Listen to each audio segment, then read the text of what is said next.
Hello everyone. Welcome back to our channel US Immigration News. We hope you're doing great. Well, in today's video, we will be talking about the latest immigration news. As the Biden administration faces growing voter concerns over immigration, new asylum regulations at the southern border signal a shift towards stricter enforcement. Effective October 2024, these rules aim to reduce migrant encounters while reflecting the administration's commitment to border security amid criticism from advocates and pressure from Republican leaders like Donald Trump. This evolving policy landscape underscores the ongoing struggle to balance national security with humanitarian obligations as the nation approaches a pivotal election. If you are interested in this, so to get all the information, pay attention and watch the video through to the end. Please hit like and subscribe, and don't forget to push the notification bell for an upcoming video. So without any further delay, let's jump into the video. Biden administration's doubling down on tough asylum restrictions at the border. The new rules, which toughen restrictions announced in June, bar migrants from being granted asylum when U.S. officials deem that the southern border is overwhelmed. The Biden administration said Monday it is making asylum restrictions at the southern border even tougher, as it's increasingly eager to show voters uneasy over immigration that it is taking a hard stance on border security. The new rules, which toughen restrictions announced in June, bar migrants from being granted asylum when U.S. officials deem that the southern border is overwhelmed. Under the previous rules, the U.S. could restrict asylum access when the number of migrants trying to enter the country between the official border crossings hit 2,500 per day. The daily numbers had to average below 1,500 per day for a week for the restrictions to be lifted. But the version rolled out Monday says the daily numbers will have to be below 1,500 for nearly a month before the restrictions can be lifted. And the administration is now counting all children toward that number, whereas previously only migrant children from Mexico were counted. These changes, which go into effect on Tuesday, will make it much more difficult to lift the restrictions and allow people entering the country between the official border crossings eventually to apply for asylum. And the U.S. immigration advocates already had harshly criticized the restrictions announced in June, saying the administration was slashing away at vital protections for people fleeing persecution. But the administration has touted its asylum restrictions, saying they have led to serious drops in the number of migrants coming to the southern border. The Department of Homeland Security said Monday that since the changes were announced in June, the daily number of people encountered by Border Patrol between the legal border crossings has fallen over 50%. In a statement announcing the new rules, DHS called on Congress to do more to solve immigration problems. Republican presidential nominee Donald Trump and others from his party have hammered away at the high numbers of migrants who've come to the southern border under the Biden administration, saying the White House and Harris haven't done enough to restrict migration and secure the border. Vice President Kamala Harris visited a border region of Arizona on Friday, her first visit as the Democratic nominee. She walked along the tall metal fence separating the U.S. from Mexico and called for a tightening of asylum rules while pushing for a better way to welcome immigrants legally. "We reject the false choice that suggests we must choose either between securing our border and creating a system that is orderly, safe, and humane," Harris said. "We can, and we must do both." The restrictions implemented in June have never been lifted because the number of border encounters has never gotten low enough for long enough. The 7-day average has gotten down to about 1,800 migrant encounters per day, the Department of Homeland Security said. A senior administration official said Monday that the longer timeline was necessary to make sure that drops in immigration are sustained and not due to a one-time event. The official spoke on condition of anonymity to brief reporters about the tighter restrictions before they were made public. The rule does allow some exceptions.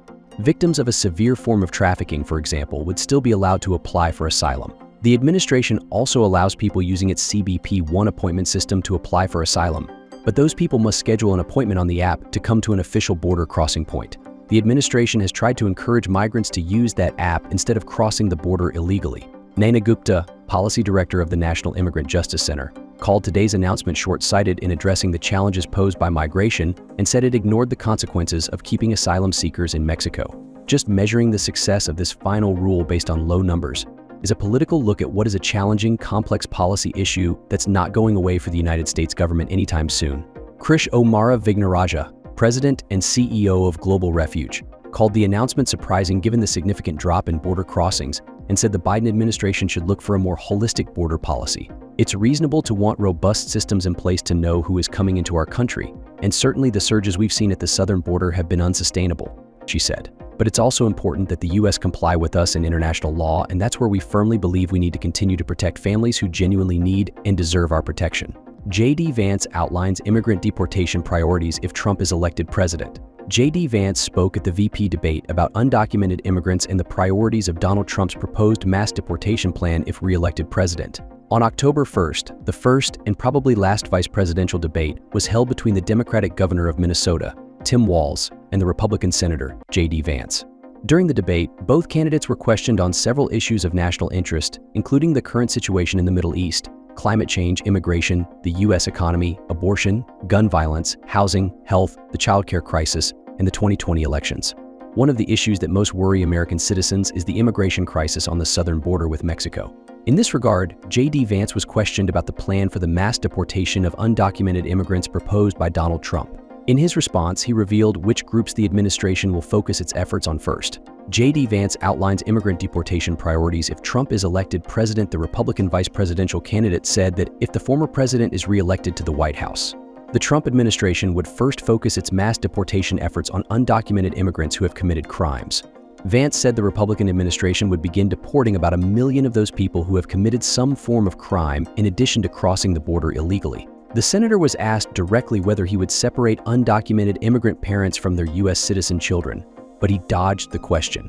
Trump has repeatedly promised to carry out the largest deportation operation ever, but has not explained in detail how he hopes to expel millions of immigrants from the country. Among his 20 promises to make America great again, Trump includes points such as seal the border and stop the migrant invasion and carry out the largest deportation operation in American history.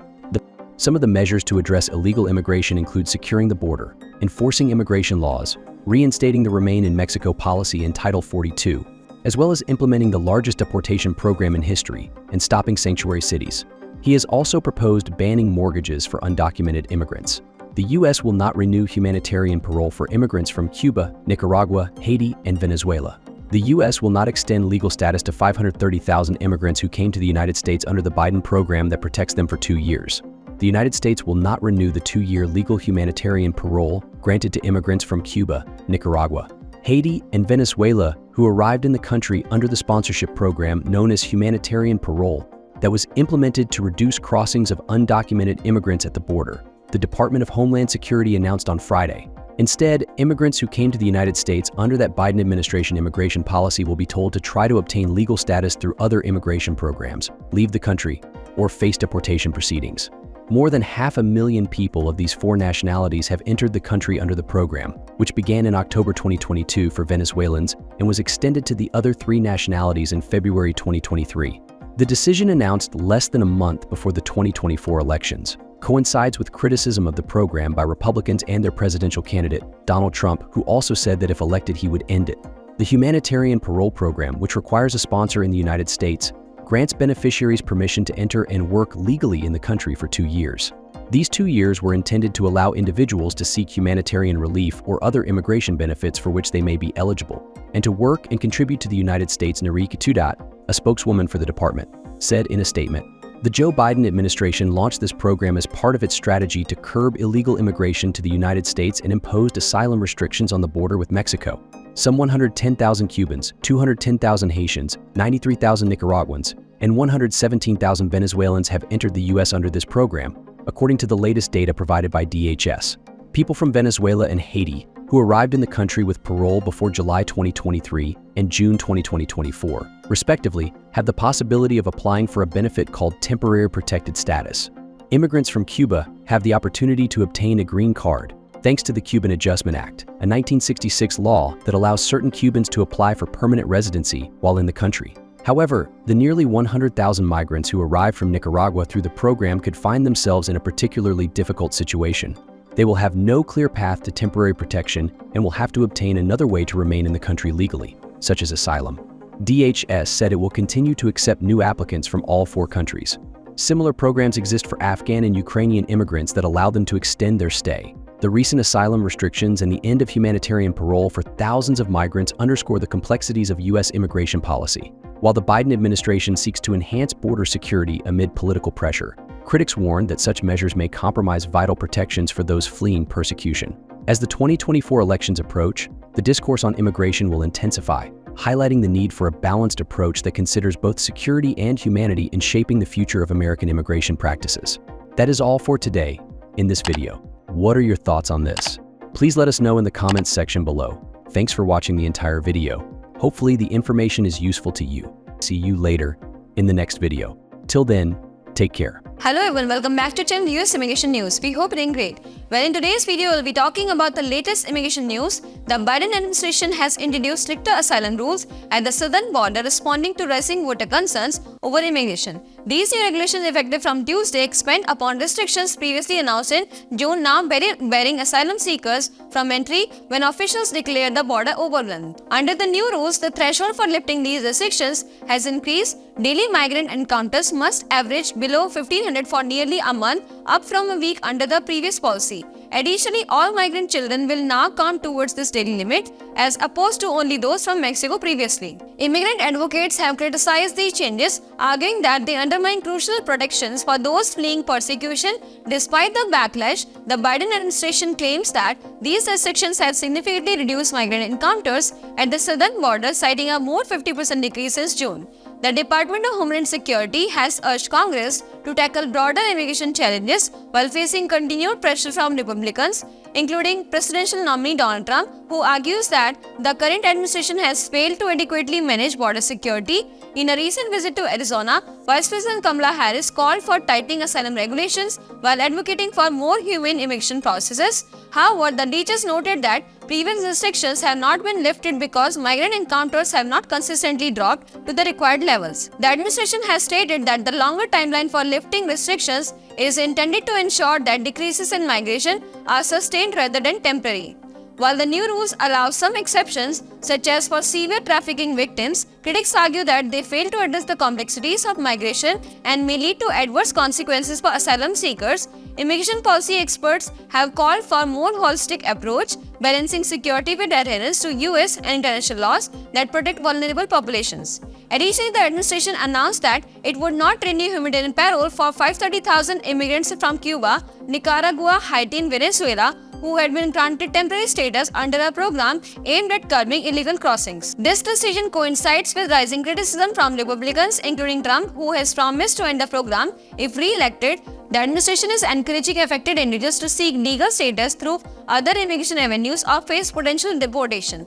These developments illustrate the ongoing complexities and challenges surrounding the US immigration policy, especially in the lead-up to 2024 elections.